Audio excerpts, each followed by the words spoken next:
Les vents violents ont rendu cette terre glacée méconnaissable. Si tu vivais en Australie il y a environ 100 millions d'années, tu porterais des vestes et des pulls. Mais il y a environ 220 millions d'années, cette véritable glacière était rattachée à ce qu'on appelle la Pangée. Ce supercontinent liait l'Australie, l'Antarctique, l'Amérique du Sud et l'Afrique. Les scientifiques ont découvert que l'Australie se déplaçait à la même vitesse que poussent tes ongles jusqu'au moment où elle a décidé de couper les ponts avec le reste du monde. Avant, la Terre n'était qu'une grosse boule de glace et le Soleil n'était pas aussi chaud qu'aujourd'hui. Imagine que tu marches sur un chemin gelé au début de la période du Crétacé. Tu cherches quelque chose à manger, mais les végétaux sont rares. Sans lumière solaire, il n'y a pas de source d'énergie pour que la végétation comestible pousse, à part de la mousse. Donc trouver à manger serait comme tomber sur une licorne.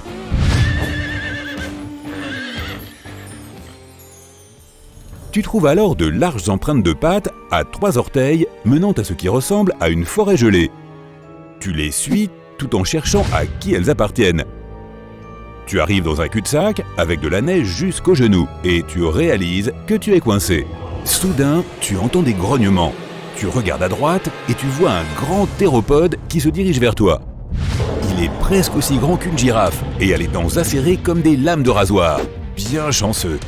Ce dinosaure est un carnivore et c'est même le boss en ce qui concerne les mangeurs de viande du monde préhistorique. Les scientifiques ont découvert au moins 15 autres espèces de dinosaures, dont un carnivore polaire mesurant 7 mètres de haut et un prédateur plus petit qui pouvait facilement fuir ses grands compagnons.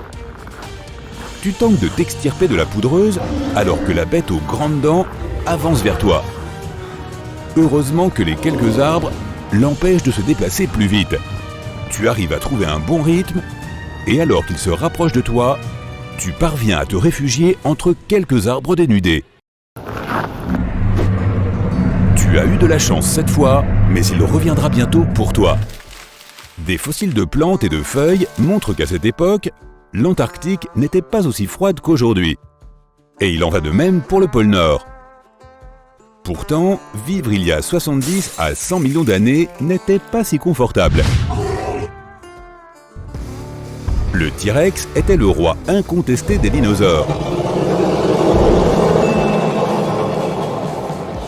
Les scientifiques ont trouvé des os et des fossiles dans des endroits secs comme le Montana et le Texas, mais ils ont été surpris d'en découvrir aussi en Alaska. On a aussi trouvé des fossiles de dinosaures à cornes, à long cou et à plumes dans la région arctique. Même si le T-Rex était un super prédateur, il n'était pas aussi rapide qu'on pourrait le croire. Sa taille était quand même suffisante pour te faire courir très vite. L'un des repas favoris du T-Rex était l'Edmontosaurus, un dinosaure à bec de canard aussi grand qu'un éléphant qui vivait dans les régions froides. Ces migrateurs lents n'ont pas pu trouver d'abri pour survivre dans ces conditions extrêmes. Leurs mâchoires montrent qu'ils étaient des mangeurs de plantes qui devaient trouver des choses à grignoter partout où ils allaient. Vu qu'ils ne pouvaient que marcher et non courir, ils étaient constamment en mouvement. Les scientifiques affirment qu'ils marchaient à la vitesse incroyablement lente d'1,5 km par heure. Même une tortue pouvait les dépasser.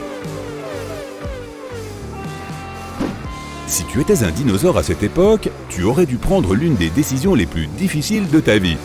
Vivre chez tes parents ou avoir ton propre appart. Non, il fallait choisir entre rester pour l'hiver ou fuir. Les dinosaures qui restaient faisaient des nids et vivaient là toute l'année. Certains scientifiques se demandent si ces espèces polaires avaient le sang chaud ou froid. Les mammifères et les oiseaux ont des mécanismes internes pour se réchauffer, comme l'utilisation de leurs muscles et de leur métabolisme. C'est en fait ce qui explique les frissons quand nous avons froid.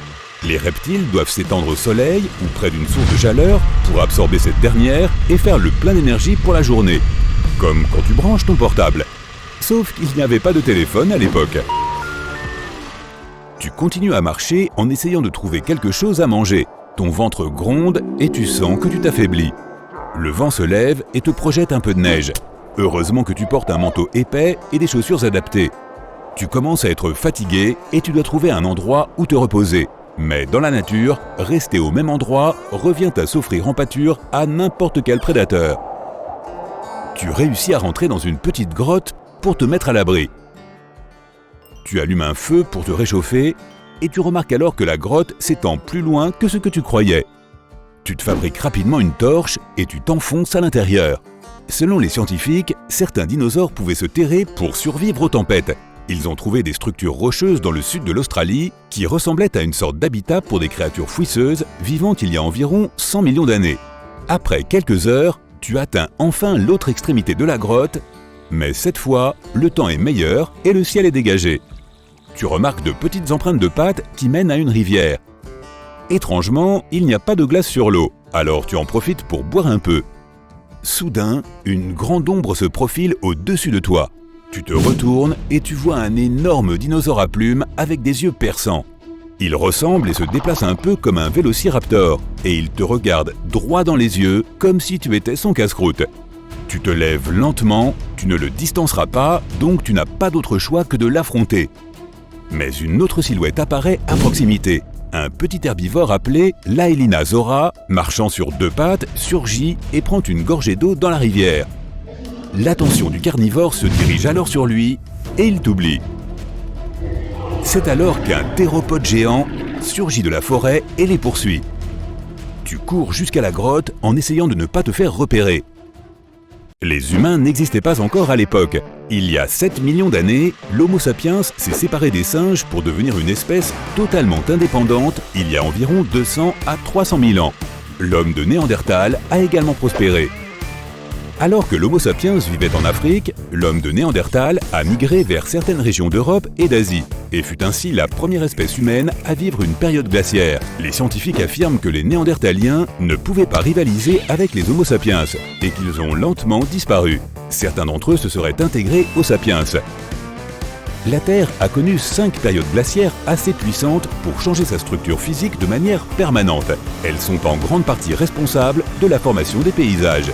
En fait, nous sommes actuellement au milieu d'une ère glaciaire qui dure depuis 2,6 millions d'années. Mais il se trouve que nous vivons dans une période d'intervalle plus chaude qui peut durer plusieurs dizaines de milliers d'années. Les Néandertaliens étaient plus petits et plus trapus que les Homo sapiens. Ils avaient le nez plus large et de gros crânes. Ils vivaient dans des grottes et fabriquaient des vêtements et des outils à partir de pierres et d'os. Ils avaient également des dents plates pour ronger et mâcher, tout comme l'Homo sapiens. Les périodes glaciaires ont joué un rôle essentiel pour l'adaptation et la survie des Homo sapiens.